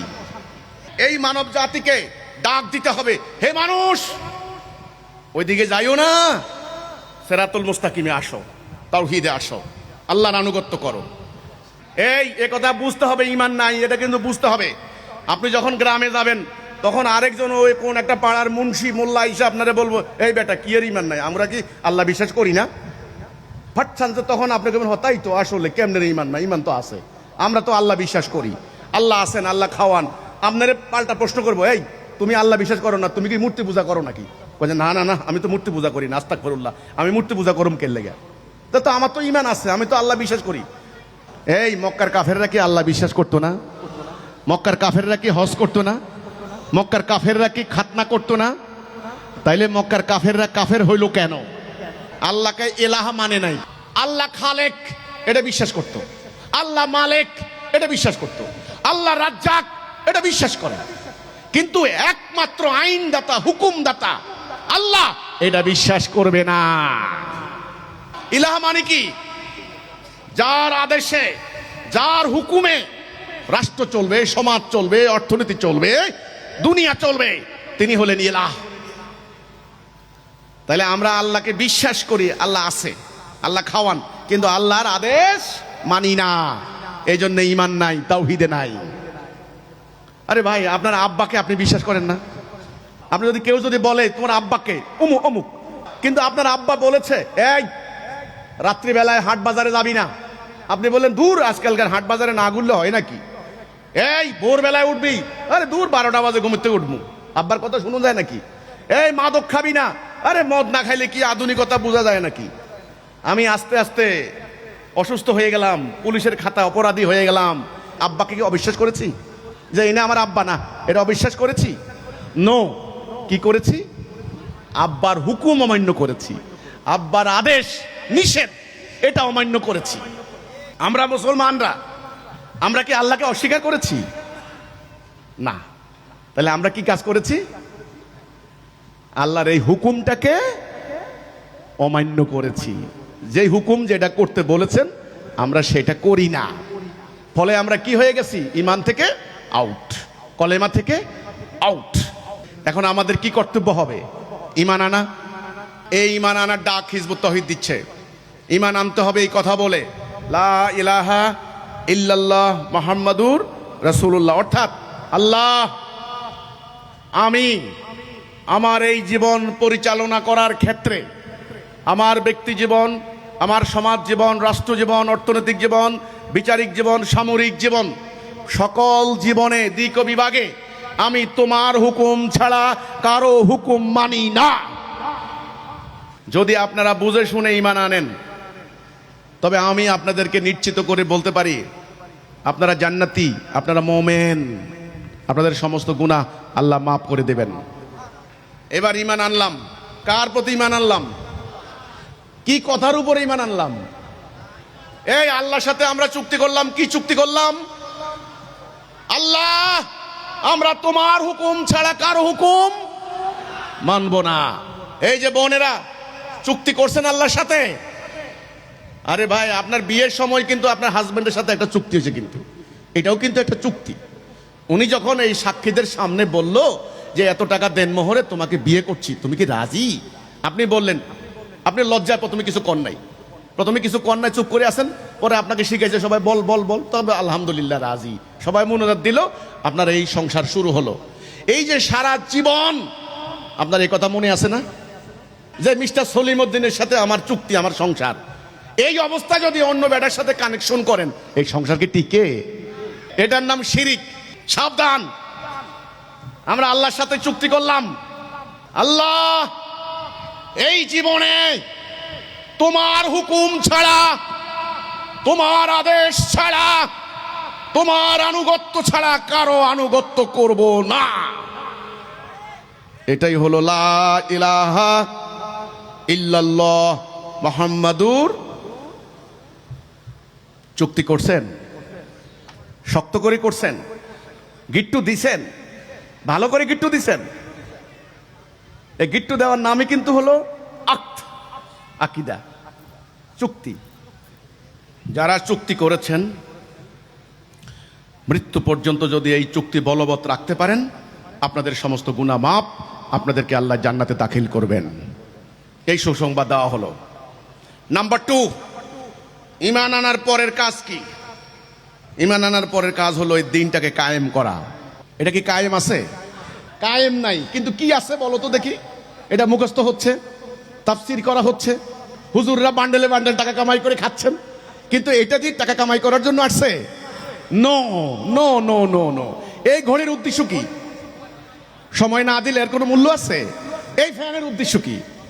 বাতাস না দিলে এটার কোনো দাম আছে? এখন বলো এটার উদ্দেশ্য কি? এটাকে কায়েম করতে হবে। কায়েম করে সমাজে শান্তি প্রতিষ্ঠা করা, মানুষ যেন দরজা খুলে ঘুমাতে পারে। মানবতার কল্যাণ, মানুষের শান্তি, এটা কি এখন আছে? কেন নাই? ঘরে তো কোরআন শরীফ আছে, নাই কেন? আরে ভাই, তুমি ডাক্তারের কাছে গেছো, বললো আমার পেটে ব্যথা, তোমাকে একটা ওষুধ দিছে, তুমি ওষুধটা ঘরে রেখে দিলা, কোনো লাভ আছে? ব্যথা ভালো হবে? এটা খাইতে হবে না? এখন বলো ঘরে ঘরে কোরআন শরীফ আছে না? কি হচ্ছে না? কায়েম নাই। দিন কায়েম করবে কে? মোমেন। মোমেন হওয়ার জায়গা তো আর কোথাও নাই। মোমেন হওয়ার জন্য হিজবুত তাওহীদ দাঁড়িয়েছে। মোমেন হতে হলে সিরাতুল মুস্তাকিমে আসতে হবে। মোমেন হতে হলে ঈমান আনতে হবে। মোমেন হতে হলে জিহাদ করতে হবে। এই কোরআন, মহাগ্রন্থ আল কোরআন আমার কাছে থাকা সত্ত্বেও আজ আমরা গোলাম, আজ আমরা 8 কোটি উদ্বাস্তু। আমাদের রাজনীতির নামে ধাপ্পাবাজের রাজনীতি, সুদভিত্তিক অর্থনীতি, ব্রিটিশের তৈরি বিচার নীতি। আজকে নারীদের নিরাপত্তা নাই, শিশুদের নিরাপত্তা নাই। কষ্টে মানুষ আজ অশান্তির আগুনে ঘুমাতে পারছে না। অথচ কোরআন আমার কাছে হীরার টুকরা, আপনার কাছে আপনি ভিক্ষা করে বেড়াচ্ছেন। তাহলে ঈমান আনার পরের কাজ কি? এটাকে কায়েম করতে হবে। কায়েম কি এমনি এমনি হয়ে যাবে? জিহাদ করতে হবে। এই যে জিহাদ করেছেন নবী, জিহাদ মানে কি? জান মাল দিয়ে আপ্রাণ চেষ্টা, এটা প্রতিষ্ঠা করার চেষ্টা। আল্লাহর দিন, দিন কয় প্রকার? একটা আল্লাহর দেওয়া দিন, একটা মানুষের তৈরি করা দিন। এখন দুনিয়াতে চলে কার দিন? মানুষের দিন। আর আমরা দাঁড়াইছি কার দিন কায়েম করতে? আল্লাহর দিন। এটা কে নির্দেশ দিয়েছেন? আল্লাহ। এটা আমার উপর ফরজ। আমরা চাই কার দিন? আল্লাহর দিন। আমরা কিন্তু মিছিল দিয়েছিলাম আগে, শুনে নাও ইন্টারিম, আমরা চাই আল্লাহর দিন। কারণ আমরা মোমেন। আমরা কি শয়তানের দিন চাইতে পারি? আল্লাহর দিন। এখন এখানে আমাদের নবীর জীবনের উদ্দেশ্য কি, তিনি কি চেয়েছেন, এটা নিয়ে আমার আলোচনা। সূরা ফাতিহা 28, সূরা সফ 9, সূরা তওবা 33। হুয়াল্লাযী আরসালা রাসূলাহু বিল হুদা ওয়া দীনিল হক লিইয়ুযহিরাহু আলাদ দীনি কুল্লিহি ওয়ালাউ কারিহাল মুশরিকুন। এই হলো মূল আয়াতটা। একটা আছে যে ওয়াকাফা বিল্লাহি শাহীদা, তিনি আল্লাহ যিনি আপন রাসূলকে হেদায়েত এবং সত্য দিন দিয়ে পাঠিয়েছেন যেন এটাকে অন্য অন্য দিনের উপরে বিজয়ী করে। আচ্ছা বলেন তো, নবী আগমনের উদ্দেশ্য কি? দিন বিজয়ী করা। তাহলে নবীর উম্মতের কাজ কি হবে? নবীর যে কাজ, উম্মতের সে কাজ। তাহলে নবী কি কাজ করেছেন? রক্ত দিয়ে, গাছের লতা পাতা খেয়ে, যুদ্ধ করে, পেটে পাথর বেঁধে, দান মোবারক শহীদ করে, মাথা ফাটিয়ে, রক্ত দিয়ে যুদ্ধ করে 160টা যুদ্ধ করেছেন। তিনি কি কায়েম করেছেন? আল্লাহর দিন। আল্লাহর দিন কায়েম করার উদ্দেশ্য কি ছিল বলেন? মানুষ দরজা খুলে ঘুমাবে। আরব সমাজের কথা জানেন তো? আরব এই আরবরা কি পাড়ায় পাড়ায় গোত্রে গোত্রে কি করতো? মারামারি, খুনাখুনি, নারীদের উপর নির্যাতন, বাজার থেকে মানুষ কিনে আনতো, দাস ব্যবসা ছিল। এরপরে কি ছিল? সুদ, ঘুষ, অশ্লীলতা, অশান্তি, রাহাজানি, এটা ছিল না আরবে? এই আরবের সমাজকে পাল্টানোর জন্য রাসূলুল্লাহ কি করেছেন? দিনটা কায়েম করেছেন না? নাকি ফু দিয়া উড়াই দিছেন? এই দিনটা কায়েম করেছেন। এই দিনটা কায়েম কি এমনি এমনি হয়েছে? ওনাকে বাড়িঘর ছাড়তে হয়েছে, ওনাকে আঘাত পাইতে হয়েছে, ওনাকে যুদ্ধ করতে হয়েছে, ওনার সঙ্গীরা শহীদ হয়েছেন, রক্ত দিয়েছেন। এখন আপনি আমাকে বলবেন যে আমি সিদ্ধান্ত নিয়েছি এই খাঁ চর এলাকায় এখানে আমি ধানের চাষ করব, বললে কি ধান হয়ে গেল? লাঙ্গল নিয়ে যান না, শক্ত ঠনঠনা মাটি, মানে মাটি খুঁড়তে পারবেন না। এই মাটি প্রখর রোদ, বৃষ্টি, ক্ষুধার্ত হয়ে কালো কালো হয়ে যাবেন, ঘামে শেষ হয়ে যাবেন। এরপরে কঠোর পরিশ্রম করার পর 5 মাস পরে যাইয়া ধান পাবেন। দিন কায়েম কি বললেই হয়ে যাবে? যখন সিদ্ধান্ত নিয়েছেন দিন কায়েম করবেন, তার মানে 1 নাম্বার আপনাদেরকে জান দিতে হবে, মাল দিতে হবে। জান মাল দেওয়ার জন্য কি রেডি? কথাটা কিন্তু সরল না, কথাটা কঠিন। আজকালকার এই যুগে, স্বার্থপরতার এই যুগে, আত্মকেন্দ্রিকতার এই যুগে আল্লাহর জন্য সব বাদ দেওয়া, সব ত্যাগ করা এত সহজ না, এত সহজ না, এত সহজ না। একটু সিদ্ধান্ত নেন, এই দুনিয়াতে কিছুই থাকবে না। আপনি আল্লাহর জন্য যদি দেন, আল্লাহ আপনাকে বহুগুণ বাড়িয়ে দেবেন। আল্লাহর দিন কায়েম করার জন্য গালি খাইতে রাজি, মাইর খাইতে রাজি, বাড়িঘর ছাড়তে রাজি, শহীদ হইতে রাজি, সন্তানকে আল্লাহর জন্য বের করে দিতে রাজি। আরে বাপরে বাপ, কথাটা কিন্তু খুব মারাত্মক কিন্তু ভাই। দিনের পর দিন না খেয়ে থাকা, শত্রুর আঘাতে আঘাতে জর্জরিত হওয়া, সমাজ থেকে বের করে দিবে, সংসার থেকে বের করে দিবে, জেলখানায় নিয়ে বসিয়ে রাখবে। এত সোজা না তো ভাই। এত কষ্ট, এত জুলুম, এত নিপীড়ন, এত লাঞ্ছনা সহ্য করা কি সবার পক্ষে সম্ভব?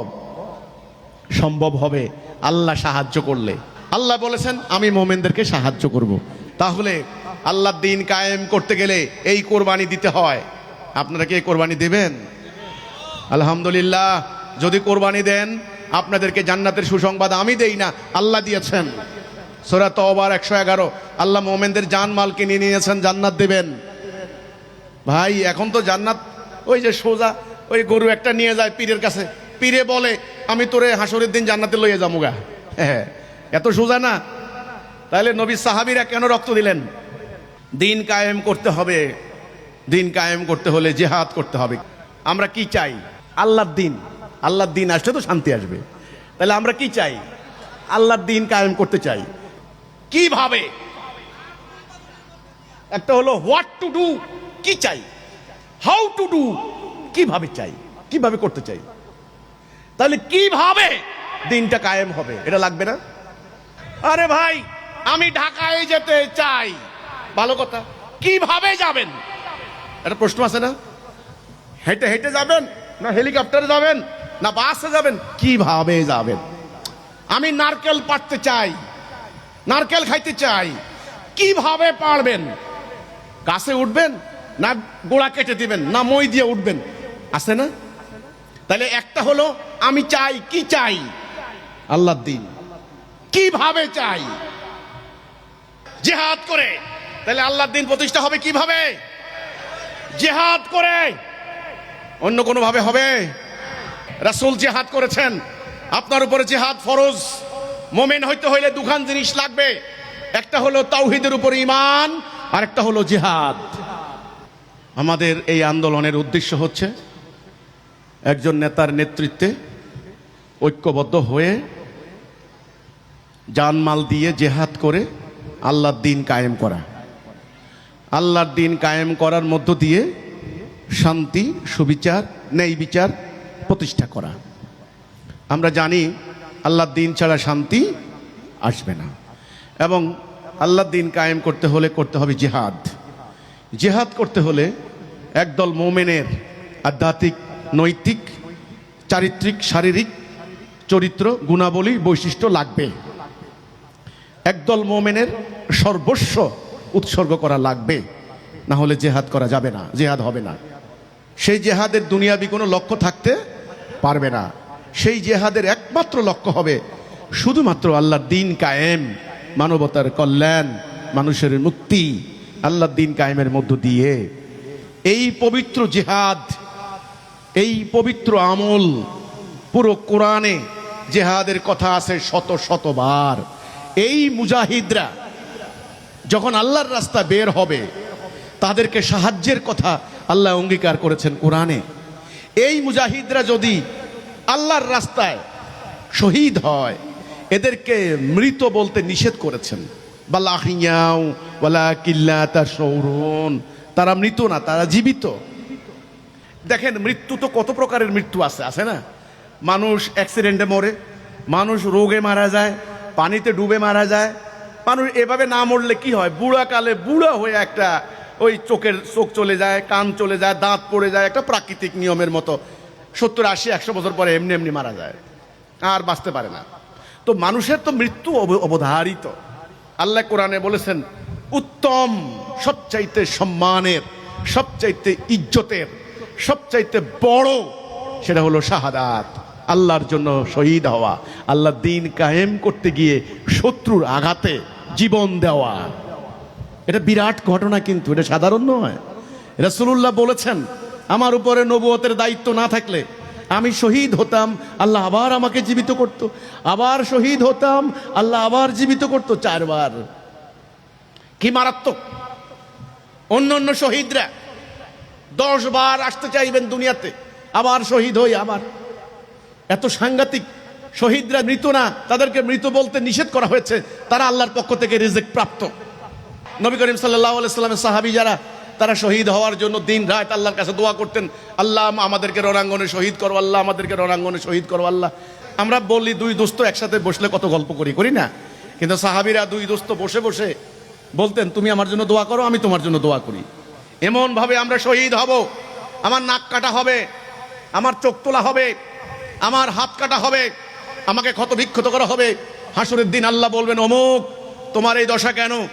আমি বলবো, আল্লাহ রাব্বুল আলামিন এই পৃথিবীতে তোমাকে বিজয়ী করার জন্য আমি আমার সমস্ত অঙ্গ প্রত্যঙ্গকে কোরবানি দিয়েছি আল্লাহ। এটার নাম কোরবানি। মোমেনরা কোরবানি দিবে, নিজেকে কোরবানি, সন্তানকে কোরবানি, স্ত্রীকে কোরবানি, স্ত্রী স্বামীকে কোরবানি, পিতা পুত্রকে কোরবানি, ভাই ভাইকে কোরবানি, অর্জিত সম্পদকে কোরবানি। এই কোরবানি দেওয়াই হচ্ছে মোমেনের সাথে আল্লাহর কানেকশন। আজকে এই কোরবানির দরকার। সাধারণ 2-4টি কথায় দিন কায়েম হয়ে যাবে না। সাধারণ 200-400 টাকা দিয়ে দিন কায়েম হবে না। এভাবে মিটিংয়ের 2-1টা মিটিং হয়ে গেলে দিন কায়েম হবে না। কঠিন শপথ নিতে হবে, সিদ্ধান্ত নিতে হবে। আল্লাহ, আমি তোমার খলিফা, আমাকে সৃষ্টি করেছো তুমি, দয়া করে এই দুনিয়াতে আমি থাকবো না। আজ আমি তোমার খেলাফত করতে পারছি না। আল্লাহ, এই কোরআন তোমার নবীর উপরে নাযিল হয়েছে, এই নবী 23 বছরে একটা দিনের জন্য শান্তিতে থাকতে পারেন নাই, লড়াই করেছেন, রক্ত দিয়েছেন, শহীদ হয়েছেন। আমরা তার উম্মত হয়ে আল্লাহ আজ আমরা জিহাদ ভুলে গিয়েছি। এই শক্ত সিদ্ধান্ত নিতে হবে আজকে। আল্লাহর দ্বীন কায়েম করতে হলে আপনারা কি দ্বীন কায়েমের জন্য শক্ত সিদ্ধান্ত নেবেন? ভয় পাইয়েন না। আমার বাড়ি হামলা হয়েছে এ পর্যন্ত 4 বার। 2009 সালে একবার 8টা বাড়ি আগুন দিয়ে জ্বালাই দিছে। ঘরের মাছ, গবাদি পশু, হাঁস মুরগি সব লুট করে নিয়ে গেছে, পুরো বাড়ি আগুন দিয়ে জ্বালাই দিছে। আমরা আবার বাড়িঘর বানাইলাম। 16 সালে একেবারে সম্পূর্ণ ধ্বংস করে দিয়ে 2জন সদস্যকে জবাই করে হত্যা করেছে। আমার বৃদ্ধ পিতা মাতাকে জেলে নিক্ষেপ করেছে, আমার ভাইদেরকে, ভাইয়ের বউ সন্তান সবাইকে আহত করেছে, রক্তাক্ত করেছে। আমার বাড়ি ঘর লুটপাট করে দিয়ে সমস্ত বাড়ি আগুন দিয়ে জ্বালিয়ে দিয়ে মাটির সঙ্গে মিশিয়ে দিয়েছে। আমার অপরাধ কি? আমার অন্যায় কি? আমার এলাকার মানুষদেরকে জিজ্ঞাসা করেন, যান কষ্ট করে, আমার বাড়ি এই দেশে নোয়াখালী সোনাইমণি চাষিরহাট ইউনিয়ন, যান জিজ্ঞাসা করেন। যে এই হিজবুত তাওহীদের বর্তমান যিনি ইমাম, তোমাদের এলাকার সন্তান, তোমরা কি দেখেছো তোমাদের উপরে কোনো জুলুম করতে, কোনো অন্যায় করতে? কোনো দোকানদার তার কাছ থেকে টাকা পাবে, কোনো মাদক নিতে, কোনোদিন বিড়ি সিগারেট খাইতে দেখছো কোনোদিন তাকে? কোনোদিন কেউ বলতে পারবে না। তাহলে তার বাড়িতে এভাবে হামলা করলে কেন? এইভাবে লুটতরাজ করলে কেন? এইভাবে তার সদস্যদেরকে হত্যা করলে কেন? জবাই করলে কেন? তারা একটা জবাব দিবে, আমাদের হুজুররা বলেছে এরা নাকি খ্রিস্টান হয়ে গেছে, এরা নাকি মানুষের ঈমান নষ্ট করতে দাঁড়াইছে, আমাগো এলাকায় আমাগো ঈমান নষ্ট করব, এটা আমরা থাকতে দিতাম না। নোয়াখালীর ভাষায় আর কি, দিতাম না, আমরা থাকতে দেব না। এই ছাড়া আর কোনো কথা ছিল না। মুহাম্মদ রাসূলুল্লাহ সাল্লাল্লাহু আলাইহি সাল্লাম তিনি কি কোনো অন্যায় করেছিলেন? তিনি কারো কাছে আইলে পা দিয়েছেন? তিনি কি লুণ্ঠন করেছেন, নারী নিপীড়ন করেছেন? তাহলে মুহাম্মদ রাসূলুল্লাহকে মক্কা থাকতে দেওয়া হলো না কেন? এই একটি কারণ, তিনি বলেছেন এই জমিন আল্লাহর, হুকুম চলবে আল্লাহর। তিনি বলেছেন আল্লাহর এই বিধান আল্লাহ নাযিল করেছেন, এই বিধান দ্বারা দুনিয়া চলবে। হে আরববাসী, তোমরা আল্লাহর এই আনুগত্য করো। মক্কার কাফেররা বলেছিল না, আমরা জানি তুমি ভালো মানুষ, তোমার বংশ ভালো, তুমি সত্যবাদী, ন্যায়পরায়ণ, আমানতদার, পরোপকারী, আত্মীয়তার সম্পর্ক রক্ষাকারী, কিন্তু আমরা আমাদের পূর্বপুরুষ যেটা অনুসরণ করেছে আমরা এর বাহিরে যাব না, আমরা তোমার এই কোরআন মানব না। এই কথা ছাড়া রাসূলুল্লাহর সঙ্গে শত্রুতার আর কোনো কারণ ছিল? রাসূলুল্লাহর হাতে যারা বায়াত নিয়েছেন, ঈমান এনেছেন, হযরতে বেলাল রাদিয়াল্লাহু তাআলা আনহু, হযরতে আম্মার, খাব্বাব, শুআইব, ইয়াসির, আম্মার ইবনে ইয়াসির, সুমাইয়া, এনাদের কোনো অপরাধ ছিল? তাইলে ওনাদেরকে হত্যা করলো, জবাই করলো, মরুভূমির মধ্যে এভাবে শুইয়ে নির্যাতন করলো। কারণটা কি?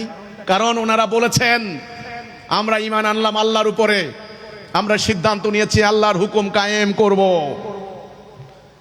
এই পরীক্ষা ওনাদের উপর গিয়েছে, আপনাদের উপরেও পরীক্ষা আসতে পারে। পরীক্ষা মোকাবেলা করতে কি হিম্মত রাখেন? কোন স্টুডেন্ট পরীক্ষার হলে না গিয়ে কি উপরে ক্লাসে উঠতে পারছে? পরীক্ষা না দিয়ে কি ইন্টারমিডিয়েটে যাইতে পারছে? ইন্টারমিডিয়েট পরীক্ষা দিয়ে আবার ভার্সিটিতে যাইতে পারছে? পরীক্ষা না দিয়া? পরীক্ষা না দিলে আপনি উপরে ক্লাসে উঠতে পারবেন না, এটা প্রাকৃতিক নিয়ম। ওই পশুর মতোই থাকতে হবে, পশু পর্যায়ে। পশু থেকে খলিফার স্তরে উঠতে হলে, পাশবিকতা থেকে মানবিকতার স্তরে উঠতে হলে, শিরিক কুফর থেকে ঈমান মুমিনে উঠতে হলে, শয়তানের কাছাকাছি থেকে বাদ দিয়ে আল্লাহর সান্নিধ্যে যেতে হলে জিহাদ করতে হবে, পরীক্ষা দিতে হবে, জানমাল দিতে হবে। এই জান আপনার না, আল্লাহ দিয়েছেন। এই মাল আপনার না, আল্লাহ দিয়েছেন। এখন আল্লাহকে দুনিয়াতে বিজয়ী করার জন্য আপনি এটা আল্লাহকে দিয়ে দিবেন। দিবেন না, রাখতে পারবেন না। Just wait and see. রাখতে পারবেন, একদম কেড়ে নেওয়া হবে। মিয়ানমারের মুসলমানরা রাখতে পারছে? ইজ্জত, সম্মান, ধর্ম কিচ্ছু না। এখন লাঞ্ছিত জীবন। আমি হলফ করে বলি, আল্লাহকে সাক্ষী রেখে বলি, যারা আল্লাহর জন্য বাড়িঘর ছাড়ে তাদের বাড়িঘর সম্মান আল্লাহ দেন। যারা আল্লাহর জন্য রাস্তায় নামে তাদের রিজিক আল্লাহ দেন। যারা আল্লাহর জন্য বহির্গত হয় তাদেরকে আল্লাহ উদ্বাস্তু শিবিরে নেন না। যারা আল্লাহর জন্য জিহাদ করে তাদেরকে আল্লাহ দুনিয়াতে ক্ষমতা দেন। সূরা নূরের 55 নম্বর আয়াত। যারা আল্লাহর জন্য কুরবান দেয় তাদেরকে আল্লাহ তার নিকটবর্তী করেন। এখন ভাইরা আমার, এই হিজবুত তাওহীদ আন্দোলন এই সংগ্রাম করছে এই দুনিয়াতে আল্লাহকে বিজয়ী করার জন্য। এই হিজবুত তাওহীদ আন্দোলন সংগ্রাম করছে আল্লাহর জমিনে আল্লাহর দ্বীন কায়েম করার জন্য, জিহাদ করার জন্য। আপনারা কি ঐক্যবদ্ধ হয়ে জিহাদ করে জানমাল দিয়ে আল্লাহর দ্বীন কায়েম করবেন? করতে হলে 5 দফা কর্মসূচিতে আসতে হবে। কর্মসূচি ছাড়া আপনি দিন কায়েম করতে পারবেন না। 1 নম্বরে ঐক্য, 1 নম্বরে কি, 2 নম্বরে ডিসিপ্লিন, শৃঙ্খলা মানতে হবে। এই আজকে হাজার হাজার মানুষ এখানে শৃঙ্খলা না মানলে কিন্তু আপনি আমার কথা শুনতেন না। ডিসিপ্লিন, বসে আছেন কষ্ট হলেও, কি সুন্দর পরিবেশ, তাই না? ডিসিপ্লিন মানতে হবে। 3 নাম্বার, আনুগত্য করতে হবে। আমার আনুগত্য করতে হবে, আমার নিয়োজিত আমিরের আনুগত্য করতে হবে। সেই আমির রিক্সাওয়ালা হতে পারে, কান কাটা হতে পারে, নিগ্র হতে পারে, কালো, আপনার পছন্দ হয় না, হতে পারে, লেখাপড়া জানে না, হতে পারে। আমি যাকে আমির নিযুক্ত করলাম সেই আমিরকে মানতে হবে। এই হিম্মত আছে? আচ্ছা বলেন তো দেখি, ইবলিস আল্লাহর আনুগত্য করলো না কেন? বলেন তো দেখি। অহংকারের কারণে আনুগত্য করতে পারে নাই, আউট, কাফের হয়ে গেছে। আবার ওয়াস্তাকবারা ওয়াকানা মিনাল কাফিরিন। আনুগত্য না করার জন্য অনেকগুলি অহংকার থাকতে পারে। 1, জ্ঞানের অহংকার। 2, সম্পত্তির অহংকার। 3, শারীরিক সৌন্দর্যের অহংকার। 4, বংশ গরিমার অহংকার। আপনার যিনি আমির, আপনি দেখলেন আপনার থেকে লেখাপড়া খুব বেশি ভালো না, আপনি দেখলেন গরিব মানুষ, আপনি দেখলেন আপনার আমির আপনার থেকে চেহারাও সুন্দর না, এইভাবে আপনি মানদণ্ড করে দেখলেন, তুলনায় আপনার আমির চতুর্দিক থেকে আপনার থেকে কমা মানে কম। এই অবস্থায় ওই ভদ্রলোকের আনুগত্য করতে পারবেন? এই অহংকার কি ত্যাগ করতে পারবেন? এটা যদি করতে পারেন, এর থেকে বড় আধ্যাত্মিক সাধনা আর নাই। এক মহারাজ, সে রাজত্ব করতে করতে, ভোগ বিলাস করতে করতে তার একটা মনের ভিতরে একটা ধারণা আসলো, ইস, এই দুনিয়ার এত ভোগ বিলাসের কি, মানুষ কত দরিদ্র মানুষ আছে, আমি এটা বাদ দেব। আমার কোনো অহংকার থাকবে না, ভোগ বিলাস থাকবে না, মোহ থাকবে না, কামনা থাকবে না, লোভ থাকবে না, আমি এটা বাদ দেব। উজিরকে বলল, উজির, আমি এগুলা কিভাবে ত্যাগ করতে পারি? বললো, একটা শর্ত আছে। বনের মধ্যে একজন সাধক বসে আছেন, সাধনা করেন, দরবেশ। ওনার কাছে যাইয়া যদি আপনি বায়াত নিতে পারেন, তবে আপনার এই লোভ, লালসা, অহংকার দূর হয়ে যাবে। তো ওনার কাছে গেছে, যাইয়ার পরে তো এখন মহাসাধক জঙ্গলের মধ্যে বসে আছে, চোখ বন্ধ করে অনেকক্ষণ বসে আছে। চোখ খুললো, কে তুমি বাবা? বলছে, আমি মহারাজ অমুক। আমার কাছে কেন আসলে? আসলাম হুজুর, আমি আমার মনের ভিতরে একটা পরিবর্তন আসছে, আমি আর এই লোভ, লালসা, এই মোহ, কামনা, দুনিয়া, এগুলা ত্যাগ করতে চাই। তুমি পারবে? দেখেন না, আপনি আমাকে শপথ নেন। দেখেন, আমি তোমাকে পরীক্ষা করব, তুমি পারবা কিনা। 12 বছর সাধনা করবা। এটা কিসের টুকরা? বলছে, এটা স্বর্ণের টুকরা। এটা কিসের টুকরা? বলছে, এটা ইট। যেদিন তুমি এই স্বর্ণ আর ইটের মাটিরে এক মনে করতে পারবা, সেদিন আইসো। সাধনা করতেছে করতেছে একদিন আসলো, আয়সা বললো যে একজনে একটা স্বর্ণ আনলো, বললো এটা পানিতে ফেলে দাও। ফেলে দেওয়ার পরে বলেছে, এটা ফেলে দিবেন, এত দামি জিনিস? বলছে, এই যে তুমি ফেল, আবার যাও। সাধনা করে এইটা পার করলো, এই লোভ গেল। কিন্তু তার অহংকার একদিন বললো, আচ্ছা আমরা এবার দুপুরবেলা খাওয়া দাওয়া খাবো, ওই বনের থেকে কাঠ কেটে আনতে হবে, যাও। তো কাঠ কেটে আনার জন্য পাঠাইলো। পিছনে ওই যে মুনি ঋষি বা সাধক দরবেশ, উনার একজন অনুসারী, একেবারে গরিব, গায়ে একেবারেই সামান্য বস্ত্র আছে, গরিব। এই লোকটাকে বলল, ও যখন মাথার মধ্যে গাঠটিটা উঠাবে, পিছন থেকে একটা ধাক্কা বা একটা পরীক্ষার কথা উনি বললেন, একটা পরীক্ষা করবা। বনে কাঠ কাটলো। এখন সবাই, ওই রাজা তো অহংকার নাই, ওই যে মানে একেবারে গরিব, অসহায়, এদের সঙ্গে কাঠ কাটতেছে। রাজা মনে করছে, আমার তো আর অহংকার নাই, আজকে আমি সার্টিফিকেট পেয়ে যাবো, নিরহংকারী সার্টিফিকেট পেয়ে যাবো। তখন এই গরিব লোক, দরিদ্র লোক, এই অসহায় লোকটা পিছন থেকে দিল ধাক্কা দিয়ে মাথার থেকে এটা ফেলে দিল। ফেলে দেওয়ার পরে রাজা তো তার ভেতরের যে রাজত্বের যে ইয়েটা, এই বেটা বেয়াদব, আমার চিনোস? এই বেটা, তোর মতো কত বেটা ফকিনীর পোলা আমি বেটা রাজ্যের মধ্যে মাথা ফালাই দিছি, তুই বেটা আইসা আমার মাথা এখন ইয়ে করলি, আমার বোঝা ফালাই দিলি, এত বড় দুঃসাহস তোর! দিল মায়ের। এখন আইসা গরিব আইসা ওই যে দরবেশে বলছে, হুজুর, এই লোকটা আমারে এই করছে। রাজা ডাকছে, তুমি না বলছো তোমার অহংকার চলে গেছে? এই যে এখন বুঝছো? এটা ছিল তোমার জন্য একটা পরীক্ষা, তোমার অহংকারে আঘাত, তুমি সহ্য করতে পারো নাই। এই কথাটা বললাম, আপনাদের ভেতরে যদি এই অহংকার থাকে আপনারা জান্নাতের খুশবু পাবেন না। অহংকার দূর করতে হলে একটা মাত্র উপায় আমি দেখছি, সেটা হলো আল্লাহর আনুগত্য করা, রাসূলের আনুগত্য করা এবং ওলিল আমরের আনুগত্য করা। আপনি যদি সন্দেহাতীত ভাবে আনুগত্য করতে পারেন, ধীরে ধীরে আপনার অহংকার চলে যাবে। আপনার ব্যক্তিত্বের অহংকার, জ্ঞানের অহংকার, সম্পত্তির অহংকার, কোনো অহংকারে থাকবে না।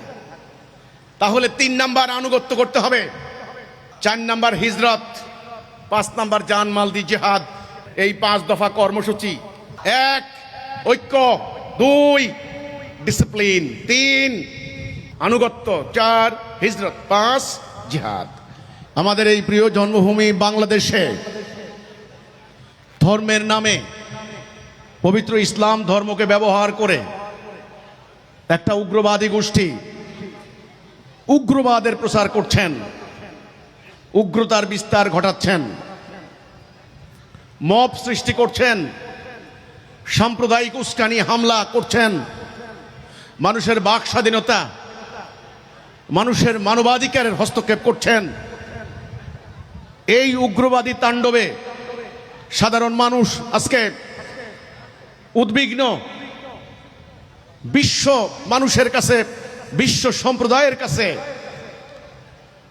খুব ভালো বার্তা যাচ্ছে না, ভুল বার্তা যাচ্ছে ইসলাম সম্পর্কে, দিন সম্পর্কে, মুসলমানদের সম্পর্কে একটা নেগেটিভ ধারণা যাচ্ছে।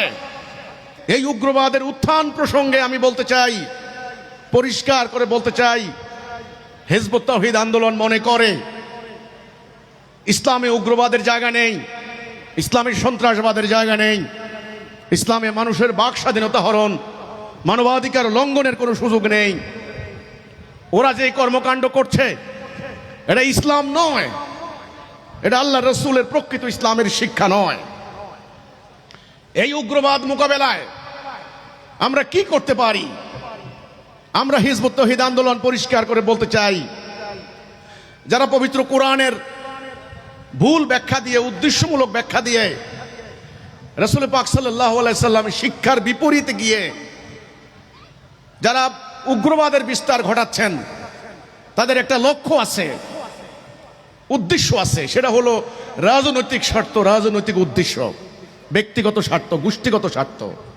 ব্যক্তিগত স্বার্থ, গোষ্ঠীগত স্বার্থে তারা ইসলামকে ব্যবহার করছেন, পবিত্র ধর্মকে ব্যবহার করছেন।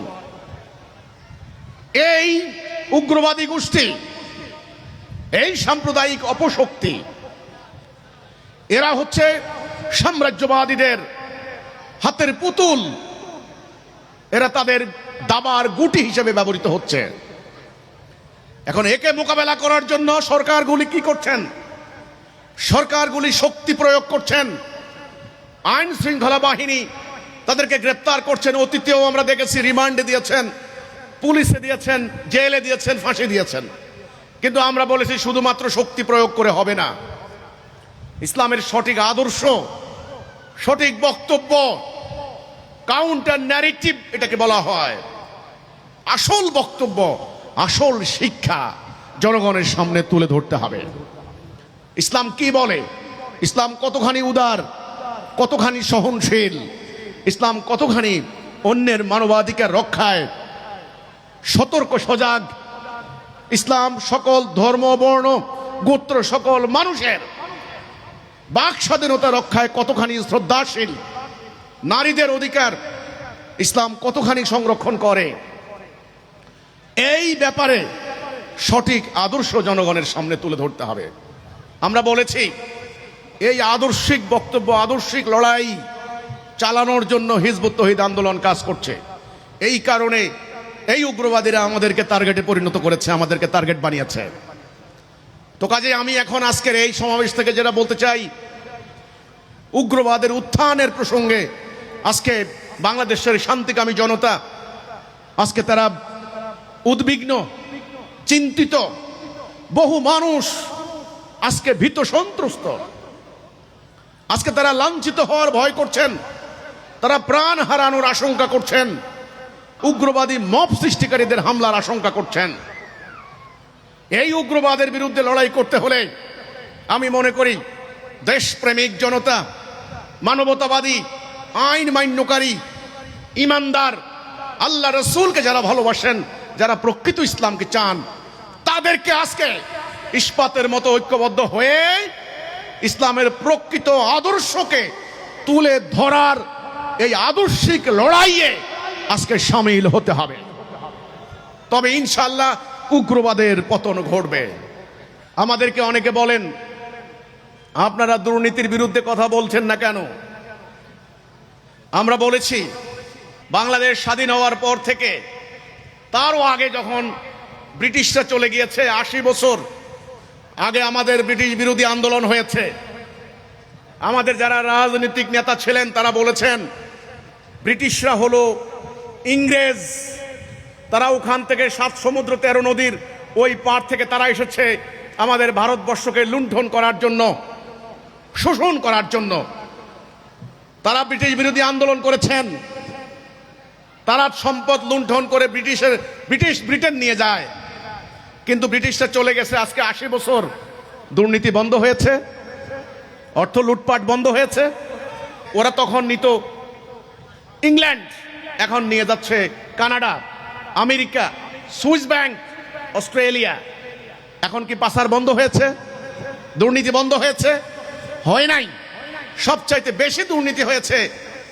আমরা জানি যে একটা আন্দোলন হয়েছে, জুলাই অভ্যুত্থান আন্দোলন করেছে ছাত্র জনতা। তারা বলেছেন যে বৈষম্য থাকবে না, অপরাজনীতি হবে না, দুর্নীতি হবে না, অর্থ পাচার হবে না, সুদ হবে না, ঘুষ হবে না, ইত্যাদি ইত্যাদি।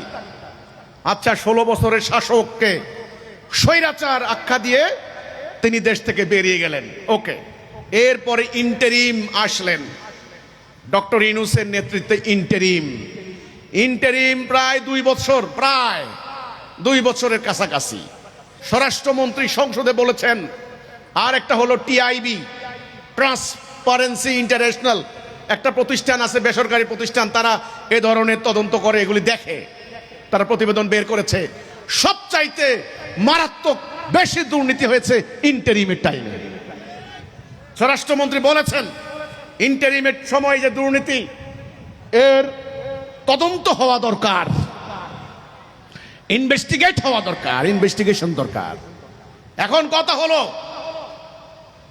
এই দুর্নীতি স্বাধীনতার পর যত 10 বছর যায় দুর্নীতি বাড়ে না কমে? এখন বর্তমানে নির্বাচিত সরকার ক্ষমতায় এসেছেন, এখনো এই সরকার মাত্র 3 মাস গেছেন। আপনাদের কি মনে হয় বাংলাদেশ থেকে দুর্নীতি কি বন্ধ হবে? অর্থ পাচার বন্ধ হবে? অপরাজনীতি বন্ধ হবে? মিথ্যা মামলা বন্ধ হবে? চাঁদাবাজি বন্ধ হবে? দুর্নীতি বন্ধ হবে না। দেশ লুটপাট করে নিয়ে যাবে, আরো বাড়বে, জনগণের উপর করের বোঝা চাপানো হবে। আমি পাকিস্তানের কথা বলি, গত 2 দিন আগের রিপোর্ট, পাকিস্তানে বর্তমানে প্রায় 82 ট্রিলিয়ন রুপি তারা ঋণী। এক একটা পাকিস্তানি নাগরিক 3,30,000 রুপি ঋণ। 25 কোটি পাকিস্তানি সৌদি আরবে যান, লক্ষ লক্ষ পাকিস্তানি ভিক্ষুক ভিক্ষা করে বেড়ায়। বাংলাদেশ প্রায় 113 বিলিয়ন ডলার ঋণ, 1.25 লক্ষ কোটি টাকা প্রতিটা মানুষের মাথার উপরে ঋণের বোঝা। এই ঋণ, বৈদেশিক ঋণ পরিশোধ করার জন্য তাদের সুদের টাকা দিতে হয়। এই টাকা দেওয়ার জন্য সরকার এখন ট্যাক্স চাপিয়ে দিচ্ছে, ট্যাক্স বাড়াচ্ছে, আপনার জীবনযাত্রা ভয়াবহ আকার দাঁড়াচ্ছে। এই ঋণের দরকার কি? এত ঋণ, ঋণের টাকা কোথায় যায়? আপনার আমার মাথা বিক্রি করে দিয়ে, আপনার আমার দেশ বিক্রি করে দিয়ে, আপনার আমার মাটি বিক্রি করে দিয়ে তারা বিদেশ থেকে ঋণ আনে। একটা ঋণের নাম হলো সভরেন লোন। সভরেন লোন মানে কি এটা বুঝতে হবে। দেশ বিক্রি করে দিয়ে যে লোন, সেই লোনের নাম হচ্ছে সভরেন লোন। এই টাকা এই দুর্নীতিবাজরা দুর্নীতি করে করে পাচার